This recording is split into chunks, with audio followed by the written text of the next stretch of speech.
এমন এক লোক আসবে যে ইরান সহ বিভিন্ন দেশে ব্যাপক ধ্বংসযজ্ঞ চালাবে। তারপর ইমাম মাহদির আগমন হবে। আসসালামু আলাইকুম ওয়ারাহমাতুল্লাহি ওয়াবারাকাতুহু। ইরান সম্পর্কে 1400 বছর আগে মহানবী সাল্লাল্লাহু আলাইহি ওয়াসাল্লাম কি বলেছিলেন? এমন কিছু কি তিনি বলে গেছেন যা আজ আমরা বাস্তবে দেখতে পাচ্ছি? ইরানের সর্বোচ্চ নেতা আয়াতুল্লাহ খমেনি বলেছেন, মুসলিম উম্মার ঐক্যই আমাদের সবচেয়ে বড় শক্তি।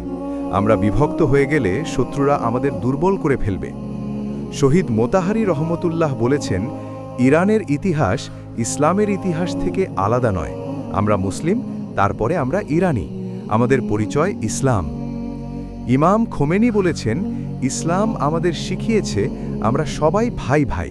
আরব অনারবদের ভেদাভেদ ইসলামে নেই, তাকওয়াই একমাত্র চাবিকাঠি। ইরানের তেল ও গ্যাস সম্পদ বিশ্বের অন্যতম বৃহৎ। এই সম্পদ কি শেষ জামানার সাথে সম্পর্কিত? হাদিসে ইমাম মাহদির শাসন আমলের বৈশিষ্ট্য বর্ণিত হয়েছে। আকাশ থেকে প্রচুর বৃষ্টিপাত, জমিনে ফসলের প্রাচুর্য এবং তখন সম্পদের ন্যায্য বণ্টন হবে। ইরানের তেল সম্পদ যদি ন্যায়সঙ্গতভাবে বিতরণ করা হয় তবে হাদিসের এই ভবিষ্যৎবাণীর সাথে মিলে যাবে। তবে তার আগে বড় যুদ্ধ ও ধ্বংসযজ্ঞের ভবিষ্যৎবাণীও রয়েছে।